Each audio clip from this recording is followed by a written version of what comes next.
Hi guys, Patharamattu സീരിയലിൻ്റെ ഒരു പുതുപുത്തൻ വിശേഷത്തിലേക്ക് എല്ലാവർക്കും സ്വാഗതം. വരാൻ പോകുന്ന ഒരു അടിപൊളി എപ്പിസോഡ് വിശേഷത്തിലേക്കാണ് കേട്ടോ നമ്മൾ പോകുന്നത്.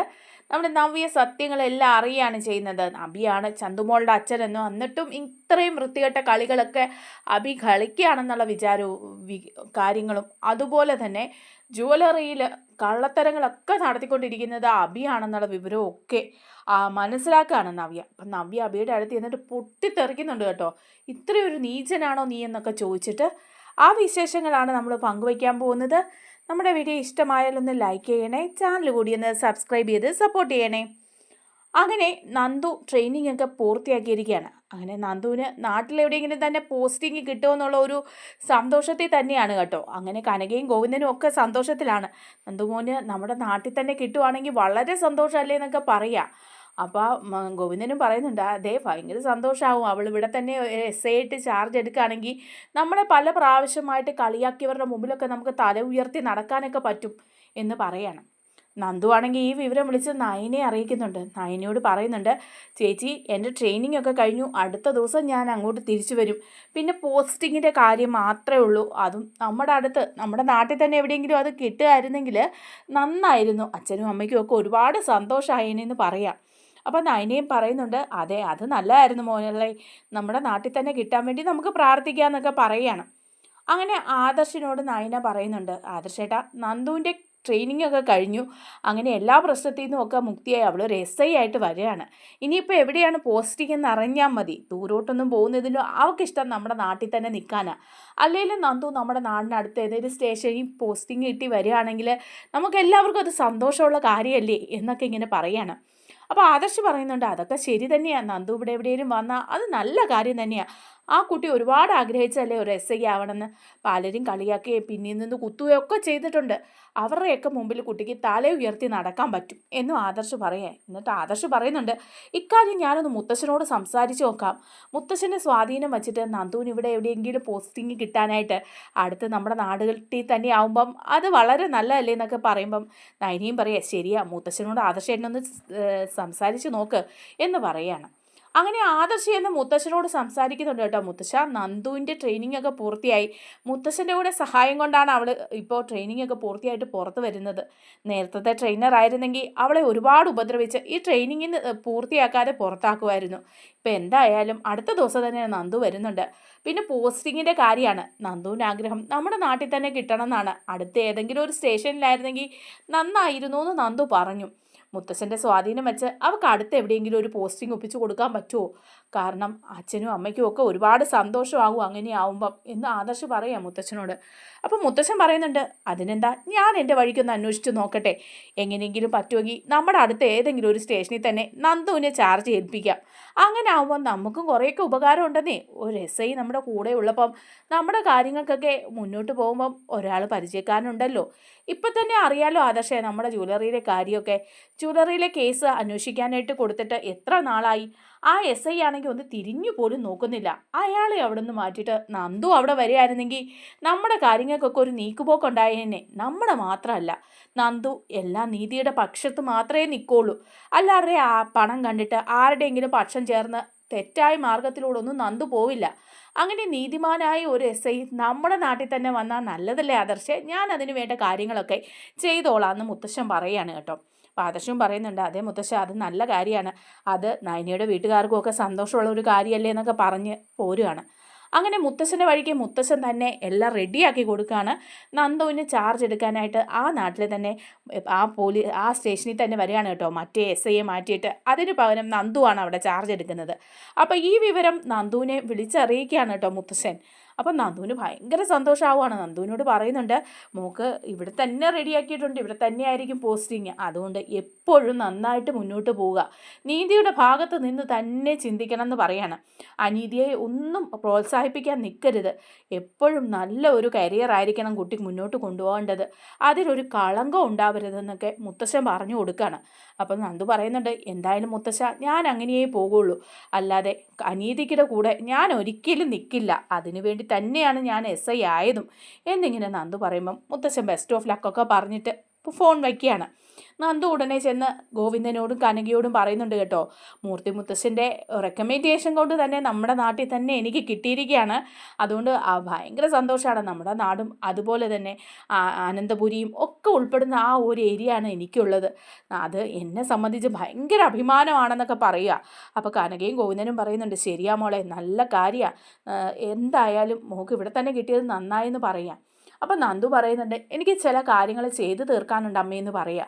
അപ്പോൾ കനക ചോദിക്കുന്നുണ്ട്, മോളെ ഒരുപാട് ശത്രുക്കളെ ഒന്നും വരുത്തി വെക്കരുത്, നിൻ്റെ സ്വഭാവം വച്ച് അതാ ഞങ്ങൾക്കുള്ള പേടി. കാരണം നിൻ്റെ ഈ സ്വഭാവം വച്ച് നീ ശത്രുക്കളെ കൂട്ടുമെന്ന് പറയാണ്.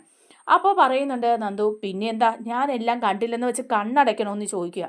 അപ്പം ഗോവിന്ദൻ പറയുന്നുണ്ട്, ഇല്ല അങ്ങനെയൊന്നും വേണ്ട മോളെ, നിനക്ക് നേരെന്ന് തോന്നുന്ന, നിനക്ക് ശരിയെന്ന് തോന്നുന്ന കാര്യങ്ങൾ നീ ചെയ്താൽ മതി എന്ന് പറയുകയാണ്. അപ്പം നന്ദു പറയുന്നുണ്ട്, ചിലരൊക്കെ ഇവിടെ എനിക്കെതിരെ ഒരുപാട് കളിച്ചിട്ടുണ്ട്, എന്നെ ഈ ട്രെയിനിങ് പൂർത്തിയാക്കാതെ പുറത്താക്കാൻ വരെ നോക്കിയവർ നമ്മുടെ നാട്ടിലുണ്ട്, അവരെയൊക്കെ ഒന്ന് എടുത്തിട്ട് പെരുമാറേണ്ടത് എൻ്റെ ആവശ്യം തന്നെയാണെന്ന് പറയാം.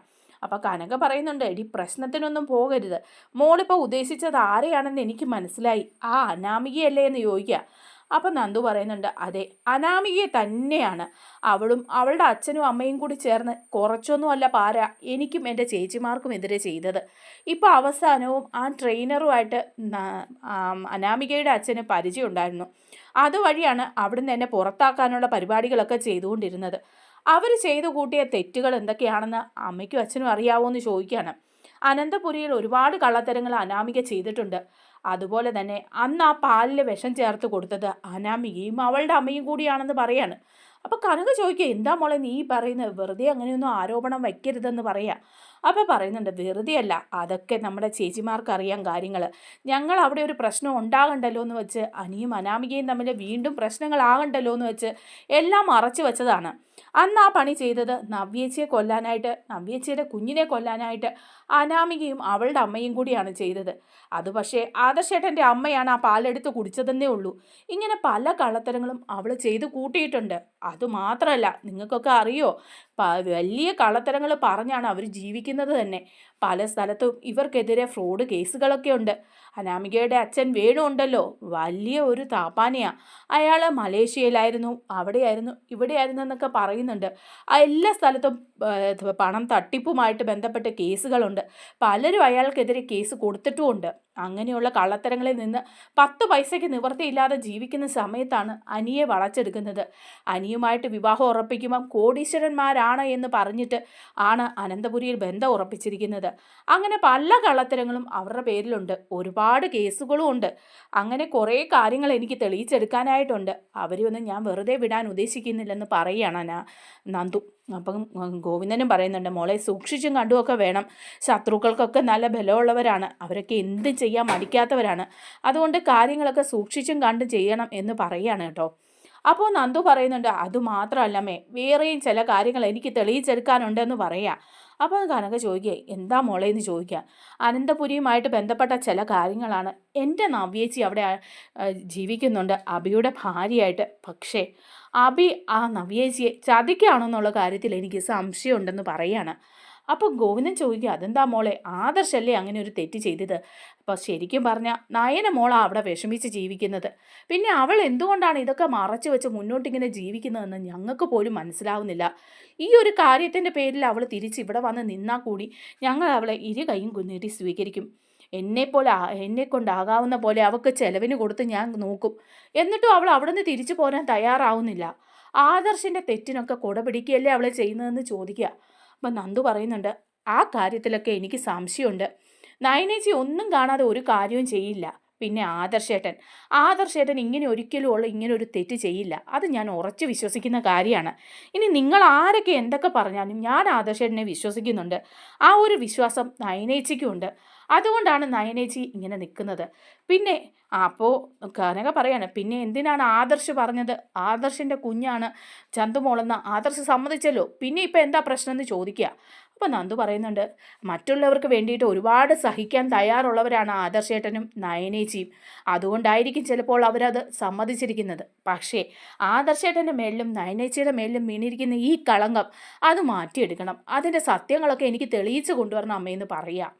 അപ്പം ഉടനെ കനക ചോദിക്കുക, മോളെ നിനക്കിപ്പോഴും അങ്ങനെ ഒരു സംശയമുണ്ടോ എന്ന് ചോദിക്കുക. അപ്പോൾ പറയുന്നുണ്ട്, സംശയമുണ്ട്. ആദർശ് എന്നെ ഒരിക്കലും ആ തെറ്റ് ചെയ്യില്ല. പിന്നെ അവരത് മറച്ചു വെച്ചിരിക്കുന്നതിൻ്റെ പിന്നിലെ കാരണം, പിന്നെ ആരാണ് യഥാർത്ഥത്തിൽ ആ ചന്തുമോളുടെ അച്ഛൻ എന്നും എനിക്കറിയണം എന്ന് പറയുകയാണ് കേട്ടോ നന്ദു. അങ്ങനെ നന്ദു ചാർജ് എടുത്ത് കഴിയുമ്പോഴേക്കും എല്ലാം അനാമികയ്ക്കും അവളുടെ അച്ഛനും അമ്മയ്ക്കും ഒക്കെ അങ്ങ് ടെൻഷൻ ആവുകയാണ്. അനാമികയും വേണുവും രേവതിയും കൂടി ഇങ്ങനെ സംസാരിക്കുമ്പോൾ പറയുന്നുണ്ട് കേട്ടോ, എന്തൊക്കെ നമ്മൾ ചെയ്തിട്ടും അവളുടെയൊക്കെ തലയിൽ വരച്ച വരയുണ്ടല്ലോ എന്ന് വേണു പറയാണ്. അപ്പോൾ അനാമിക പറയുന്നുണ്ട്, എന്ത് വരയെന്ന അച്ഛൻ പറയുന്നത്? അച്ഛന് കഴിവില്ലാഞ്ഞിട്ടല്ലേ ഇതൊക്കെ സംഭവിച്ചത്. ഇപ്പം ഇവളെ ഒതുക്കാൻ വേണ്ടിയിട്ട് തന്നെ നമ്മൾ എത്ര രൂപ മുടക്കി. അന്ന് ഇവക്കെതിരെ കൊട്ടേഷൻ കൊടുത്തു. അതിന് ഞാൻ തന്ന പണം എൻ്റെ സ്വർണം മുഴുവൻ വിറ്റിട്ടുള്ള പണമാണ്. അത് കൊട്ടേഷൻ കൊടുത്ത് അവളെ കൊന്ന് കെട്ടി തൂക്കുമെന്ന് വരെ അച്ഛൻ പറഞ്ഞതല്ലേ. എന്നിട്ട് ഈസി ആയിട്ട് അവന്മാരെ ഇടിച്ചിട്ടിട്ട് അവളെ രക്ഷപ്പെട്ടു പോന്നു. അതുപോലെ പല പ്രാവശ്യം അവളുമാരെ ഒതുക്കാൻ വേണ്ടി ഓരോരോ കാര്യങ്ങൾ ചെയ്തിട്ട് തിരിച്ചടികൾ ഉണ്ടായതല്ലേ ഉള്ളൂ. അച്ഛനെ കൊണ്ട് എന്തിനെങ്കിലും ഒരു കഴിവുണ്ടോ? അവിടുന്ന് ഇവിടുന്നും കുറേ കടം വാങ്ങിച്ച് കൂട്ടാനല്ലാതെ എന്തെങ്കിലും ഒരു പ്രയോജനം ഉണ്ടോ എന്നൊക്കെ ചോദിക്കുകയാണ്. അപ്പോൾ വേണു പറയുന്നുണ്ട്, അപ്പം ഞാനൊന്നും ചെയ്തിട്ടില്ല എന്നാണോ മോളെ നീ പറയുന്നത്? അവസാനവും ട്രെയിനർ മധുവിനെ കൊണ്ട് അവൾക്ക് നല്ല പണിയല്ലേ ഞാൻ കൊടുപ്പിച്ചത്. അപ്പോൾ ഉടനെ തന്നെ അനാമിക പറയാണ്, അതെ അതെ, ഭയങ്കര പണിയാണ് കൊടുത്തത്. പണി കൊടുത്തെങ്കിലും അത് തിരിച്ചടിക്കുകയല്ലായിരുന്നോ? അവൾ എല്ലാവരുടെയും മുമ്പിൽ ഗുഡ് സർട്ടിഫിക്കറ്റ് തന്നെയല്ലേ അവസാനം വാങ്ങിയത്. വേണു ആ മധുവിനാണെങ്കിൽ ട്രാൻസ്ഫറും ആയിപ്പോയി, പണിഷ്മെൻറ്റ് ട്രാൻസ്ഫർ. അങ്ങനെ അവൾ എല്ലാവരുടെയും മുമ്പിൽ മിടുക്കിയായിട്ട് മാറുകയും ചെയ്തു. ഇപ്പോൾ ട്രെയിനിങ്ങും പൂർത്തിയാക്കി പോസ്റ്റിങ്ങും ആയി, അതും നമ്മുടെ നാട്ടിൽ തന്നെ. ഇനി നമ്മളൊക്കെ ഇവിടെ തലയും മുണ്ടിട്ട് നടന്നാൽ മതി. അച്ഛൻ ഇങ്ങനെ ഓരോന്നൊക്കെ പറഞ്ഞുകൊണ്ടിരുന്നു. അച്ഛൻ്റെ പഴയ എല്ലാ കേസും അവൾ പൊക്കിയെടുത്ത് അന്വേഷിക്കും. ഇനിയിപ്പം നമുക്കെല്ലാവർക്കും കൂട്ടത്തോടെ അകത്ത് കിടന്ന് ഉണ്ടയും വെള്ളവും കഴിക്കാം. അപ്പോൾ ഉടനെ രേവതി പറയാം, എൻ്റെ പൊന്നുമോളെ എനിക്ക് പേടിയാവുന്നു. അന്നാണെങ്കിൽ നമ്മൾ പാലിൽ വിഷം ചേർത്തു. ഞാനും ഉണ്ടായിരുന്നല്ലോ നിൻ്റെ കൂടെ. അതാന്ന് എനിക്ക് നവ്യയ്ക്കും നന്ദൂനും അറിയാം. അതിൻ്റെ പേരിലൊക്കെ ഇനി എന്തെങ്കിലും പ്രശ്നം വന്ന് നമ്മളെ പിടിച്ച് അകത്തിടുമോന്നാ പേടി. എനിക്ക് വയസ്സം കാലത്ത് ഇനി ജയിലിൽ കിടക്കുന്ന കാര്യമൊന്നും ഓർക്കാനേ വയ്യ എന്ന് പറയാണ്. അപ്പോൾ അനാമിക പറയുന്നുണ്ട്, എന്തായാലും ഇനിയിപ്പോൾ വരുന്നിടത്ത് വെച്ച് കാണാം. പക്ഷേ അവളെ അനിയും ഒന്നിച്ച് ജീവിക്കാൻ ഞാൻ അനുവദിക്കില്ല. അവൾക്ക് ഇപ്പോഴും അനന്തപുരി കയറിക്കൂടി അനിയുടെ ഭാര്യ ആവണമെന്നാണ് ആഗ്രഹം. അതിനേതായാലും ഈ അനാമിക ജീവിച്ചിരിക്കുമ്പോൾ നടക്കാൻ പോകുന്നില്ല.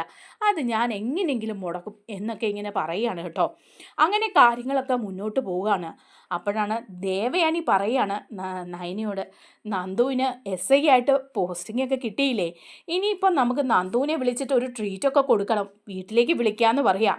അപ്പം നയന പറയുന്നുണ്ട് കേട്ടോ, വേണ്ടമ്മേ ഇനിയിപ്പം നന്ദുവിനെ വിളിക്കേണ്ട. നേരത്തെ ഒന്ന് നന്ദു വന്നപ്പം ഇവിടെ ഉണ്ടായ പ്രശ്നങ്ങളൊക്കെ അമ്മയ്ക്ക് അറിയാവുന്നതല്ലേ. പിന്നെയും നമ്മൾ എന്തിനാ അവളെ ഇനി വിളിച്ചു വരുത്തുന്നത്? അനിയും ഇവിടെ കാണും, അതുപോലെ അനാമിക ആവശ്യമില്ലാതെ പ്രശ്നങ്ങളൊക്കെ ഉണ്ടാക്കും. അതുകൊണ്ട് അങ്ങനെ ഒരു ട്രീറ്റ് നമുക്ക് കൊടുക്കണ്ട. ഈ സന്തോഷമുണ്ട് എന്നാലും എന്ന് പറയാണ്. അങ്ങനെ പറയുമ്പോഴാണ് മുത്തശ്ശൻ പറയുന്നത്, അതെന്താ നായന മോളെ നീ അങ്ങനെ പറഞ്ഞത്? നന്ദുവിനെ ട്രീറ്റ് കൊടുക്കുന്ന കാര്യമല്ലേ പറഞ്ഞത്. നന്ദു ഇതൊരു നേട്ടം തന്നെയാണ് കൈവരിച്ചത്. നമ്മുടെ കുടുംബത്തിലെ കുട്ടി തന്നെയല്ലേ അവള്.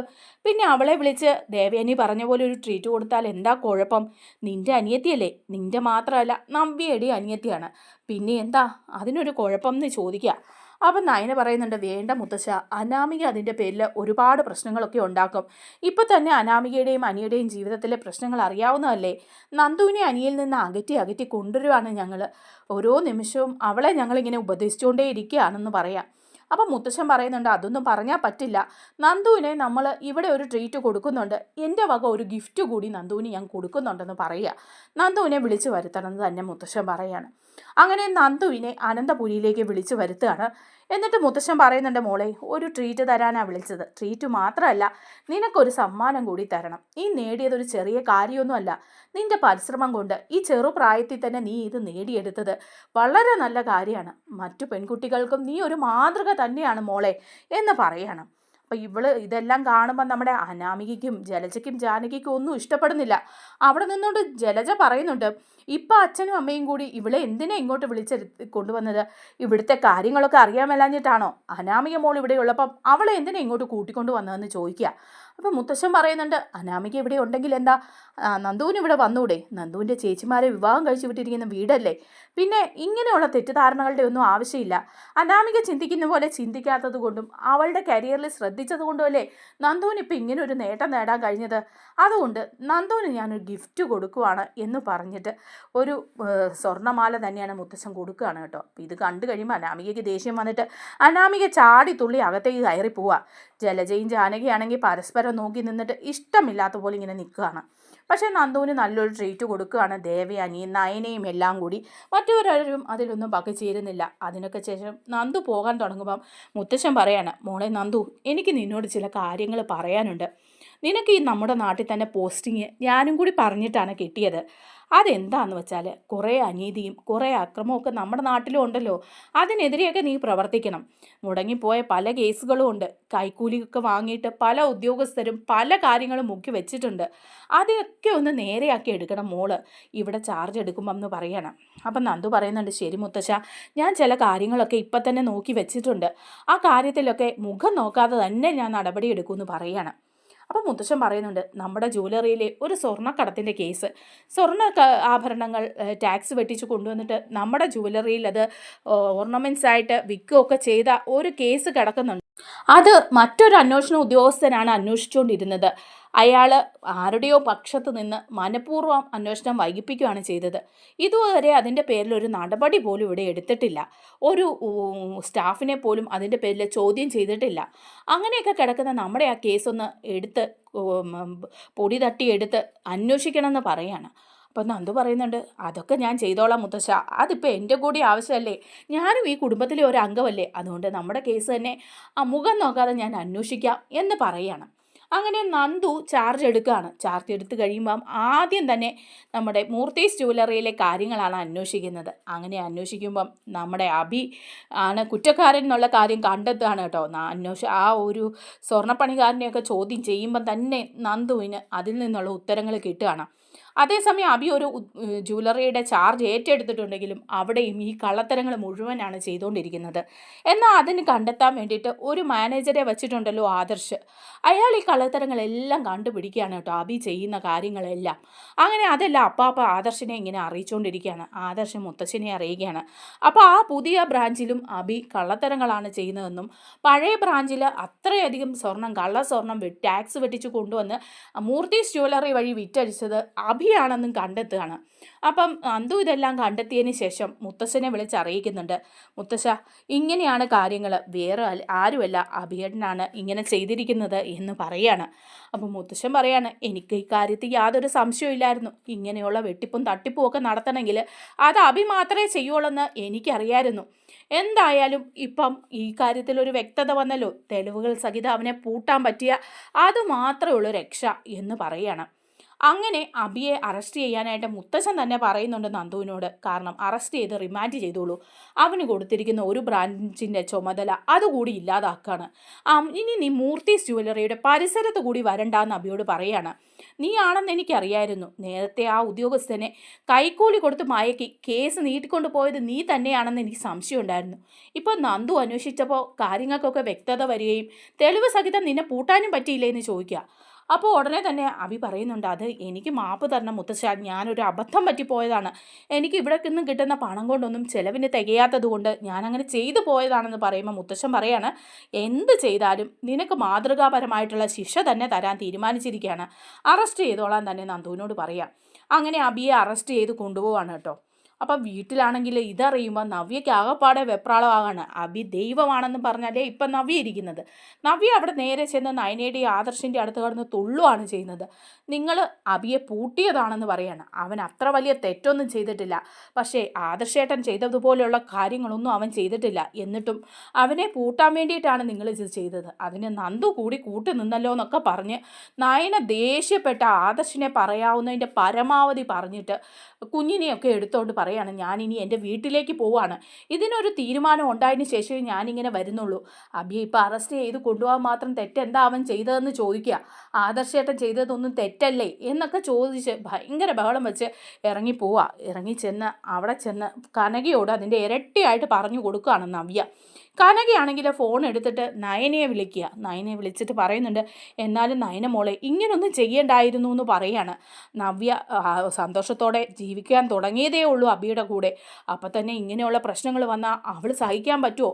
നിങ്ങൾ മനഃപൂർവ്വം ചെയ്തതാണെന്നാണ് പറയുന്നതെന്ന് പറയുമ്പോൾ നയന പറയാ, അമ്മയെ അവൾക്ക് കൂട്ടു നിൽക്കുകയാണോ? അങ്ങനെയല്ല കാര്യങ്ങളെന്ന് പറയുമ്പം കനക പറയുന്നുണ്ട്, പിന്നെ ആദർശ് ചെയ്തത് ശരിയാണെന്ന് നിങ്ങൾക്കൊക്കെ തോന്നുന്നുണ്ടോ? അല്ലല്ലോ. എന്നിട്ടും അവൻ അവിടെ അനന്തപുരിയിലും അതുപോലെ മൂർത്തീസ് ജ്വല്ലറിയുടെ MD ആയിട്ടുമൊക്കെ വാഴുന്നില്ലേ എന്നൊക്കെ ചോദിക്കുമ്പം നമ്മുടെ നയനയ്ക്ക് അങ്ങ് ദേഷ്യം വന്നിട്ട് വയ്യ. ഇതിൻ്റെ സത്യാവസ്ഥ ഇനി ചന്തുമോളുടെ അച്ഛൻ കൂടി അബിയാണെന്നുള്ള കാര്യം പറയാതെ പറ്റില്ല എന്നുള്ള രീതി വരികയാണ്. അതുപോലെ എല്ലാവരും ആദർശിനെ അങ്ങ് അപമാനിക്കുകയാണ് ചെയ്യുന്നത്. അങ്ങനെ നയന നേരെ ചെല്ലുക നന്ദാവനത്തിലേക്ക്. ചെന്ന് കഴിഞ്ഞിട്ട് നയന പറയുന്നുണ്ട്, നിങ്ങൾ ഈ പറഞ്ഞതിലൊന്നും ഒരു വാസ്തവവും ഇല്ല. നവ്യേച്ചി അറിയാത്ത കുറേ കാര്യങ്ങൾ കൂടിയുണ്ട്. അബിയെ ഇപ്പം ന്യായീകരിക്കുന്നുണ്ടല്ലോ. അതുപോലെ അമ്മയുൾപ്പെടെ ആദർശേട്ടനോട് എന്ത് മോശമായിട്ടാണ് സംസാരിച്ചത്. ഒരു കാര്യം മനസ്സിലാക്കിക്കൂ, ആദർശേട്ടനല്ല ചന്തുമോളുടെ അച്ഛൻ. ചന്തുമോളുടെ അച്ഛൻ അബിയാണ്. നിങ്ങളുടെ ജീവിതം തകരണ്ടല്ലോ എന്നോർത്ത് ഞാനും ആദർശേട്ടനും മുത്തശ്ശൻ പറഞ്ഞതനുസരിച്ചാണ് ഈ നാടകം കളിച്ചുകൊണ്ടിരുന്നത്. എന്നിട്ടും ജ്വല്ലറിയിലെല്ലാം ഇത്രയധികം കള്ളത്തരം ചെയ്ത അബിയെ അറസ്റ്റ് ചെയ്യേണ്ടെന്നാണോ പറയുന്നതെന്ന് ചോദിക്കുക. അപ്പോൾ നവ്യ പറയാം, നീ വീണ്ടും നുണ പറഞ്ഞുകൊണ്ട് വരികയാണല്ലേ എന്ന് ചോദിക്കുക. അപ്പോൾ ആ DNA ടെസ്റ്റിൻ്റെ റിസൾട്ട് അങ്ങോട്ട് കാണിച്ചു കൊടുക്കുകയാണ് നയന. എന്നിട്ട് പറയുന്നുണ്ട്, ചേച്ചി ഇതൊന്ന് വായിച്ചു നോക്ക്, എന്നിട്ട് എല്ലാവരെയും കുറ്റപ്പെടുത്ത് എന്ന് പറയുകയാണ്. അങ്ങനെ കാര്യങ്ങളൊക്കെ മുന്നോട്ട് പോയി സത്യാവസ്ഥ അറിയുകയാണ് നവ്യ. നവ്യ ഞെട്ടിത്തരിച്ച് പോവുകയാണ് കേട്ടോ. നവ്യ പറയുന്നുണ്ട്, അബിയോട് എനിക്ക് ചില കാര്യങ്ങളൊക്കെ ചോദിക്കാനുണ്ട്, ഞാൻ അങ്ങോട്ട് വരിക എന്ന് പറയാം. അങ്ങനെ വരികയാണ്. അബിയോട് കാര്യങ്ങൾ ചോദിക്കാനായിട്ട് നവ്യ തിരിച്ച് അനന്തപുരിയിലേക്ക്. അബിയെ പിടിച്ച് മുന്നിൽ നിർത്തി ചോദിക്കുക, എടാ നീ ഒരു ചതിയനാണെന്നുള്ള കാര്യം എനിക്ക് നേരത്തെ അറിയായിരുന്നു. പക്ഷേ കുറച്ച് സമയം നിൻ്റെ അഭിനയം കൊണ്ട് ഞാനെല്ലാം മറന്നുപോയി. പക്ഷേ ഇപ്പം നീ നിൻ്റെ സ്വന്തം കുഞ്ഞിനെ മറ്റൊരുത്തിൻ്റെ തലയിൽ കെട്ടിവെക്കാൻ നിനക്ക് തോന്നിയല്ലോ. അത്രയ്ക്ക് നാണമില്ലാത്തവനാണോടാ നീ എന്നൊക്കെ ചോദിച്ച് അബിയുടെ കുത്തിനൊക്കെ പിടിക്കുന്നുണ്ട്. അപ്പോൾ ഇതൊക്കെ കണ്ടിട്ട് നമ്മുടെ ജലജയും കാര്യം എന്താണെന്ന് ഓർത്ത് അന്തം വിട്ട് നിൽക്കുകയാണ്. അങ്ങനെ എല്ലാവരും സത്യമൊക്കെ അറിയാണ് കേട്ടോ. നമ്മുടെ വീഡിയോ ഇഷ്ടമായാൽ ഒന്ന് ലൈക്ക് ചെയ്യണേ, ചാനൽ കൂടി ഒന്ന് സബ്സ്ക്രൈബ് ചെയ്ത് സപ്പോർട്ട് ചെയ്യണേ. താങ്ക്